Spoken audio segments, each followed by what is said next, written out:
Hello, good day guys, welcome back. This is your African Revolutionary Movement channel. In this very video today, I'm about to share one very video that is shutting down the internet. This very video here is about something very brutal, very uppercuttive. Permit me to use a very language there because that is just an expression of how excited I am inside. This very information which we're talking about here is a utopia dream, something that sounds like it's pulled out of sci-fi movie, but it is actually real. And one of the most critical questions which I often ask in the verge of this kind of information and innovation is, how is he able to pull that off without being a Harvard graduate, without being an MIT, without even studying overseas, without having anything to do with Western pro-education system? It is not just only concerning, it is interesting. And be my guest. This guy hails from Nigeria, and it sounds like a miracle. Why? Because after the 2023 election, where instead of election there was a selection, something brutal happened. Nigeria started getting plunged into abyss. Nigeria is suffocating as I'm talking to you right now. The fuel price was increased like over 600%. Let that sink in. 600%. Before this very current administration came in, the fuel is at 195 naira. And now, the fuel is around 800 to 900 naira per liter. That is not just expensive, that is existential. Not even to mention the fact that the mineral resources that is used to produce this very fuel, it is not actually from overseas, but it is from Nigeria. And yet Nigerians are choking to death to buy their own fuel, buy their own natural resources. So that is why I say this very innovation here is very uppercuttive, and I am not actually sure that the people who have increased the fuel price and hike every other price, making them unaffordable and making life a living hell for Nigeria, are going to see this person and let him go. Why? Bringing an innovation at this very peak point where people are in very, very desperate and choosing to slash the price is brutally aggressive in the most interesting way. Without wasting much of your time, let's watch the video, and I'm going to be back after the video.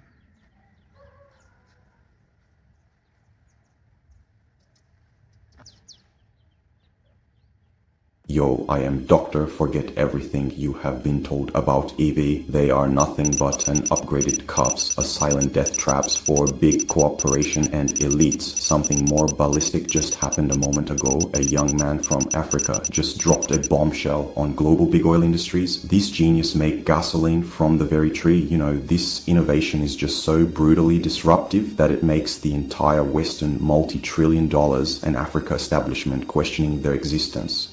Stop whatever you're doing and listen, because this may be the biggest energy story of our lifetime. Let me rephrase the question for clarity purposes. What if I told you that fuel, real gasoline, can now come from trees? Not buried oil fields, not billion-dollar refineries, but the very trees standing outside your window. Sounds cool on tight, because here's where things get explosive. A young African inventor from Nigeria, whose name isn't in your textbook, has cracked the impossible. He's pulling gasoline out of trees at a price so low it makes today's petrol look like robbery. His fuel doesn't choke the skies with soot. It doesn't kill your engine. No.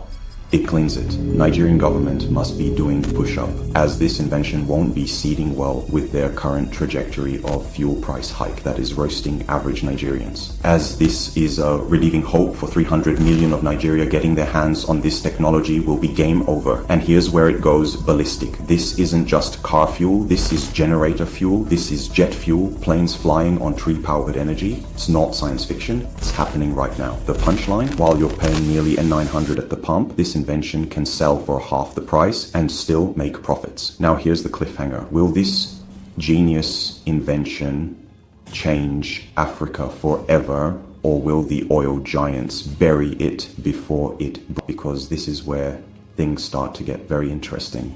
Somewhere in Nigeria, a young African inventor, George Tagbenu, has done what billion-dollar research labs across the world have only dreamed of. He has pulled usable, clean, and affordable fuel from trees. Yes, you heard that right. Fuel from trees. And here's where it gets even punchier. This fuel doesn't just run cars and generators, it can also power planes. Now stay with me, because in the next 1 minute of the story, things go from surprising to ballistic. Who is this guy? George wasn't born with silver spoons or Silicon Valley connections. He grew up in Edo State, Nigeria, in a society where fuel scarcity wasn't just an inconvenience, it was daily torture. Long queues at filling stations, and 900 per liter prices, black soot coughing from generators, farmers stranded with idle tractors. And here's the punchline. Instead of complaining like everyone else, George asked a dangerous question. Why must we keep begging the world for fuel when our land is rich with resources? Can't we invent our own? This was the spark. But here's where things get interesting. That question set him on a lonely path that would test his sanity, his courage, and even his safety. The first breakthrough, after years of failed experiments and laughter from doubters, George cracked a formula. By extracting certain biochemical molecules from trees, he produced a liquid fuel that burned like petrol, but with shocking differences. It cleaned engines instead of clogging them. It produced zero black soot. It was half the cost, and 400 per liter. And then came the twist that made jaws drop. Here's where things went ballistic. During testing, researchers discovered the fuel wasn't just for cars and generators. It had the density and stability to power aircraft engines. Let that sink in. A Nigerian youth had just opened the door to a fuel that could potentially replace jet fuel. The vision that terrified big players. Now, pause here for a second. Imagine what this means. Nigeria, a country crippled by petroleum import bills, suddenly producing its own cleaner, cheaper alternative from renewable resources. Do you see it?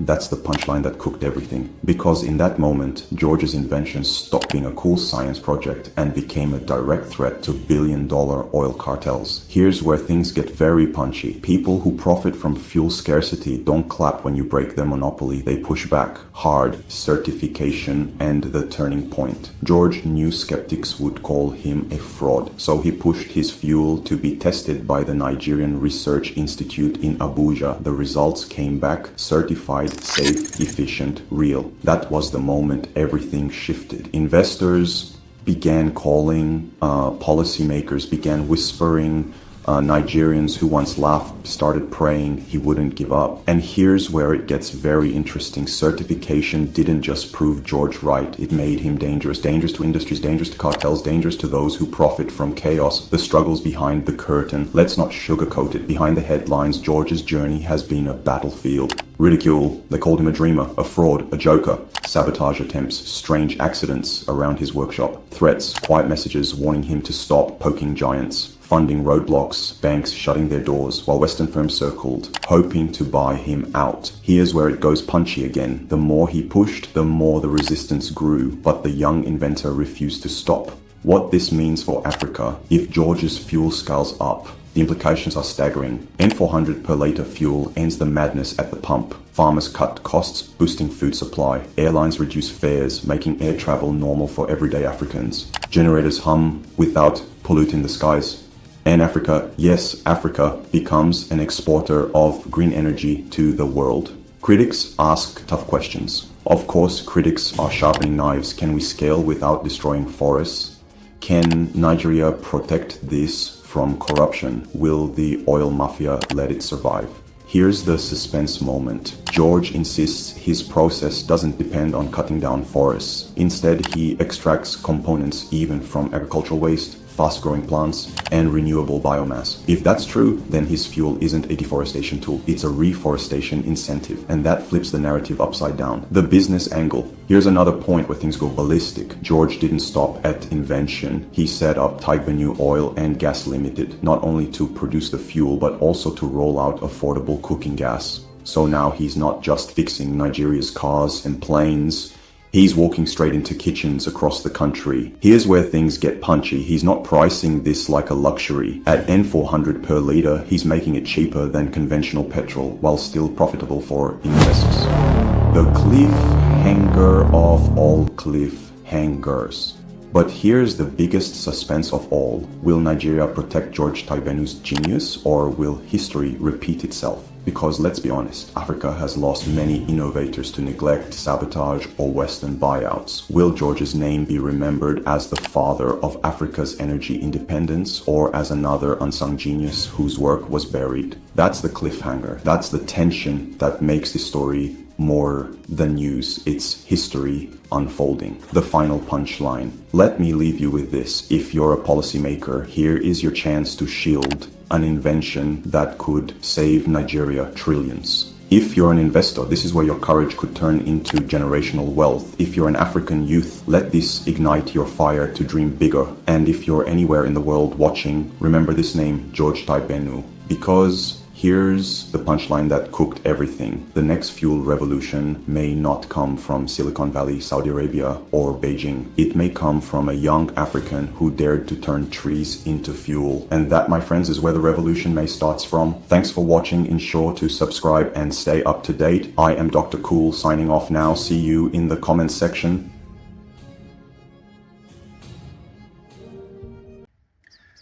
Now, thank you. I'm certain you have digested a lot of information in that very video right there.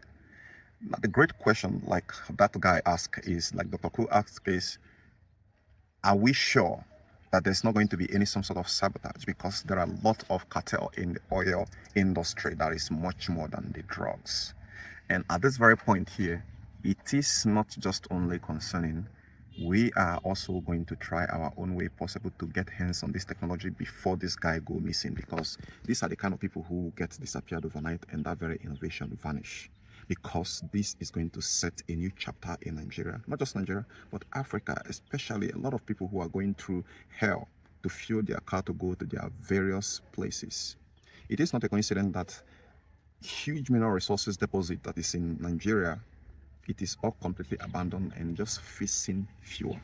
And here we're having torrent of unending unemployment rate skyrocketing every now and then, criminality, joblessness, and be my guests. That's why you are seeing a lot of Nigerians more on the social media watching skit to forget their sorrows, adapting into every new suffocative policies that is being implemented and bills that is passed. So tell me what you think in the comment section. I'm going to be there with you. I remain your African Revolutionary channel. In this very channel, we're going to be sharing more information on how we can be able to change the system to work for us. Thanks for watching.